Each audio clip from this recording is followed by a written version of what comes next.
Luke, congratulations. What a week it's been. Just sum up where this night ranks in your career. Well, it's definitely up in the second best night of my life, to be honest. Obviously, always the Worlds will be the number one. That will never, that would never take place. But the way I felt when I won it, it felt really, really close to me. I didn't expect it to mean so much to me, but the way I played this week, I thought, I think I deserve this. And you don't always get what you deserve in sport. Sometimes it doesn't go your way, but 500 averages on the trot. No one can say that I didn't deserve to win this, to be honest, and I had to work incredibly hard and beat some great players to do it. Game of two halves, you could have been 9-1 up, arguably, but in the second half of the game, Michael has put you under all kinds of pressure. How have you come through that moment when he's thrown everything at you?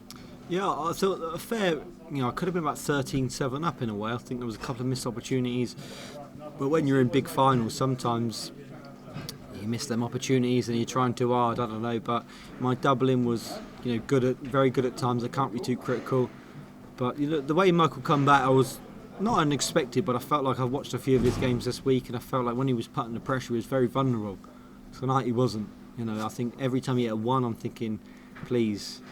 You're thinking, come on, and he's hitting triple 9. His triple 9, his cover shots tonight were absolutely fantastic, and that's what kept him in the game. To be honest, maybe if they weren't as good, I would have won a lot clearer. But putting a fantastic performance. Just unfortunate at the end there, a few boos and whistles that kind of you don't really want to at the end. But I tried to stop it, tell them to stop, but there's nothing you can do about that. To be honest, they're going to have their own opinion. But for me, I'm not used to having the crowd on my side, so as a whole, before that happened, it was nice to have the crowd wanting me to win. Not many people dominate Michael van Gerwen, but you're now 8 in a row against him in some big games as well. How have you found the way to just deal with him the way you are? I think I just play my own game and don't play the player. If you play the player, the name, you may try too hard to beat him. So for me, I think the winning record I've got, I just play my own game against him. I love playing against him. He's a fantastic, talent and player. And when we had that period between 2012-13 to 2019, he was just unbelievable to us. No one could beat him. I don't think he'll ever find that form again. I don't think that's there anymore. But he's still a player to beat. He's still going to win many major titles in the future. But for me, just to win this and never have to worry about having to do it again, because obviously I want to win it again. I want to win it many times. But to know that's on my CV for the rest of my life, it's a dream come true. Luke, huge congratulations. Thank you, Phil. Luke, there were a lot of points in that game where you had a 2 or 3 leg buffer, and every time Michael broke, you broke him back and kept that buffer. How important was it to sort of keep him at arm's length throughout that period? Yeah, I think that was, when I couldn't take that big lead against him, that was what I was going to the break every time. I was thinking, just keep him at arm's length. Don't let him get in front of you. Maybe if he gets in front of you, he might find that confidence and that belief that he can beat you. So I thought, just keep him away. Don't let him get close to you. But I think he did in the end, 16-15, am I right? Yeah, so he did get close. But his cover shot tonight was absolutely unbelievable to us. I don't know the stats, but every time he hit a 1, it seemed to be triple 19, and then that's what kept him in the game. His scoring was great, but he said before that his scoring was better than mine this tournament. I think that was wrong. I think my scoring was better this tournament than him, and I knew I could rely on that. I knew my scoring would beat him. And I think it did too much. My scoring was fantastic. My doubling was crucial in moments, and I think that's why I was the winner in the end. It's been an incredible 12 months for yourself. How do you now reassess the goals for yourself? It's hard because obviously for me, I was 4 legs away from creating a triple crown in the same year. That Premier League was inspired. Looked at the performance that stopped me from a triple crown in the same year, and I can't even begin to think of words of what I would have felt like if I'd have done that. But there's still goals, isn't there? Premier League I haven't won. That's the only Sky Sports tournament I've not won yet. Still haven't won the European Championships, World Series finals. I still haven't won a World Series, so there's still goals for me to set. I don't want to leave this sport as a one-time world champion. I want to leave it as a 2, 3, 4, 5, whatever it may be. I want to win more. So yeah, I'm still incredibly driven, and moments and nights like this will only but drive you even more. Thank you. Luke, congratulations. Thank you. Tonight, your name, it was already amongst, because you've won the World Championship, it was almost amongst the greats, but tonight you've matched Phil's record of an average, 100 plus average all the way through. Other seldom players have come through and won this trophy in the same year. is the next challenge for you going to be the hunger and the continual domination? We rarely get an Englishman apart from Phil in this sport, but in other sports who do that. Is that something that's somewhere inside you in your heart? You want to be that person? Yeah, I mean, first of all, for me, I sit back now and I think, I don't think Phil gets the real credit he deserves, Phil Taylor. You know, I think I've played a fantastic tournament. What's my tournament average? Probably 102. He's done 104 plus 5 times. I think he doesn't get that credit he deserves. You know, I know he's obviously the 16-time world champion, but you know, the things he achieved, there will just be no one ever as good as him. I don't think I'll ever see it in my lifetime. Someone that will ever match the things he's achieved. I could never imagine winning this total 5 times, let alone 16. And he played in an era of some great players, so that just tells you a lot about, you know, how people just don't give him the credit he deserves. And you know, for me, like you say, I'll keep being driven by winning trophies. You know, keep seeing my family's face elated and the enjoyment I get from them, and seeing my son ain't got a clue what's going on, but he's there pointing, going, yeah. He's, you know, he's seeing loads of lights and he's enjoying it, and he don't really know what's going on with his dad, but you know, it's lovely to have him there and all my family. You know, all that they've travelled all the way from Newbury, and you know, 4.5 hours, and my friend Rob, he travelled from Ireland to come watch me as well. So many people that, you know, you don't want to let down, to be honest. Sometimes there's a little bit of extra pressure on your shoulders when you get all your family and friends come, but you know, for nights like these, it's worth them being here because they get the elation of you winning as well. Thank you. Yeah, I'm sure you probably don't want to answer this, but how can people stop Luke Humphries? Because he's got such a stranglehold on these big TV tournaments. I know you talked about the country that just missed out, but it just seems like the level that you're playing at, people aren't even coming close to you at the moment.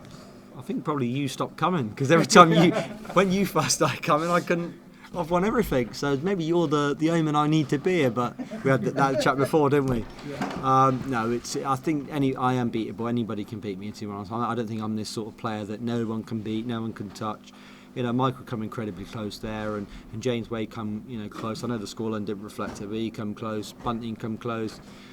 You know, I just have that resolve in me. I think, you know, I said it many times this week, that I just want to be the man that's hard to beat. You know, if you beat me, you have to play incredibly well, and you know, if you do, then you'll beat me. But I don't see myself as that player that's unbeatable, to be honest. I think there's many people that can beat me, but hopefully for a long time no one can, because I'll be able to pick up many majors. But of course, there's going to be times where it ain't going to go my way.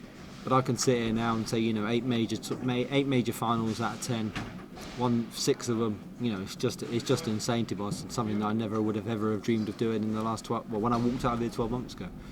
We were seeing people before in darts and in other sports. They find it hard to keep that elite level and do all the things off the off that you need to do to be the very best and manage life as well with your family.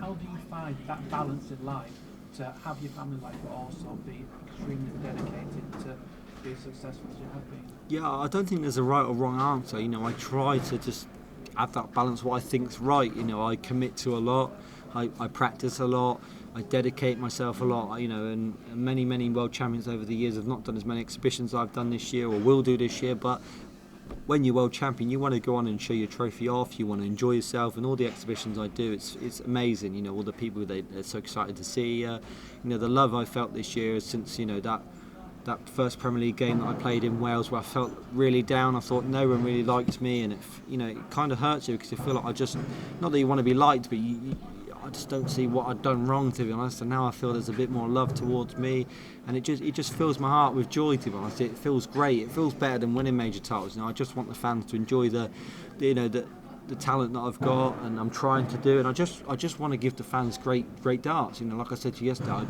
I think it's a great thing that I'm here now and doing things like this, because there's going to be players that are thinking, right, well, I want to do this, and you know, it was just Phil Taylor and then Michael and then Gezi, and now it's me, and people will just be driven on by my success, the players, and they'll want to topple me over, and it just sets a good precedent for the future for players. You know, we could have a very exciting sport in the next 2 or 3 years, and you know, there's going to be many major winners over the next couple of years, I can assure you. And hopefully, you know, I've set that example to let the players believe that they can win big titles. You talked a bit about James Wade this week and how underestimated he is. He's 3rd of the all-time majors, with 10, and he was in 6 in 9 months. I mean, do you get perspective from that? Does it seem that you are closing in already on being 3rd on that list in just 9 months? Can I do it this year? I'd love to. Yeah, no, it's obviously something that I'd love to.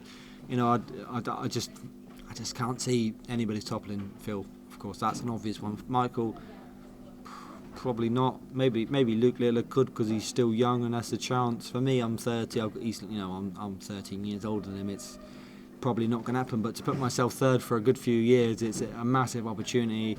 I'd love to win as many major titles as I can. If I left the sport tomorrow, I'd be incredibly happy with what I've achieved. But I'm not finished yet. I've got many years available, and hopefully 20, and I'll try and win as much as I can. Put myself, because I want to create a legacy. I want to win as many major titles as I physically can, and put my name up there with some of the greats, and just doing them little stats that people keep telling me about how Phil's done this and you've matched him and done the same as what Phil's done. It's still a dream. So yeah, I'm just going to keep pushing myself, working hard, keep dreaming high, and maybe the world's my oyster if I keep working hard. Huge well done. Thank you very much. Many congratulations. Thank you. You said earlier in the week that you still had a lot more to win, and now you've added the second biggest tournament in the PDC to that honours list. Would you say this is the second best moment in your career? Definitely, it really is. It's the second the biggest moment of my career. The way I felt after winning that, the feeling I felt inside was very, very, very close to the World Championships. Obviously the Worlds will always be first because every time I get announced, I'll always be classed as a former or reigning World Champion. This will obviously come second, so that is just something that never leaves your side. But to put this next to it, like say the second biggest, just gutted Luke played so well in that Premier League final, to be honest, because I was four legs away from creating incredible history. But I'll go back next year and hope I get selected next year and play in it and try again. But this is the second, like you say, and it's jubilation for me and my family. It's that's why it's called the Phil Taylor Trophy. You've just seen so many experiences of him winning it in such great style. To put my name on it, and especially after my good mate Nathan as well, it's a really good blessing for myself. And you mentioned the family, you said about the positive record of having your father there, watching you in the finals, and you've kept that positive run going. I have, and I think he's been to. I think he missed one of my major final losses. I think it was the Premier League. Yeah, I don't know if he was there at the UK, so he's only missed one out of the 6 I've won. So, he's a good omen having him there. But of course, these are moments and nights that he'll always remember. So, I love my dad to bits. He's the reason that I am who I am, and the way I can play this well. And I'll never ever take him for granted. He's the best man in my life, to be honest, and I love him to bits. And that's why I always dedicate these trophies to him, because I can see in his face how much they mean. They mean more to him than me. That's why I dedicate them to him. Well played and well done. Thank you very much. Luke, congratulations. Thank you. How do the emotions tonight compare to some of the other victories? Are you getting used to this winning feeling? I don't think you can ever. I could sit here in 20 years' time, my 40th major victory. I don't think it gets any. Get used to it. It's a feeling that I don't think can be beaten. When you're a dart player, this is what you dream of, winning these titles. And I think if I was to win this for the 4th, 5th time, I still think it would feel the same as it does right now. It's just jubilation. It's great feelings. It's moments that you just, as you see on the stage, you feel that great sense of I've achieved again, and it's just words can't describe how it feels. How much have you enjoyed your week in Blackpool? I think you said after the first round how much you liked it, so to be on the end of the win in the final, it's been extra special. Yeah, I've really enjoyed my week here. It's been great. I really love it, and it's a great tournament. The Winter Gardens is a special venue. I can't tell you any dart player that don't enjoy playing the Winter Gardens. If you do, you probably shouldn't be here, because it's just such an amazing venue that everything's always great. The staff are great. Just everything about it, and to finally win in this great venue, it really means the world to me.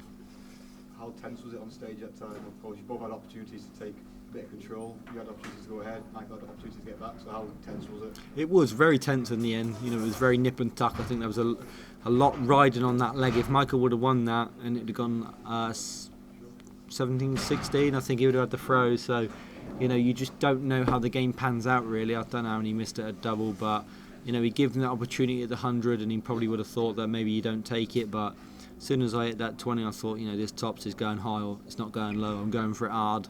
As soon as that first one goes in, I'm thinking just throw at the dart and hopefully a lovely deflection. That's all you can do when you go with a double top. If you go double top, hoping for a lovely deflection, it was just beautiful, to be honest. I couldn't have thrown it any better, and that was where you got that massive relief off me from the celebration. Congratulations, well done. Thank you very much.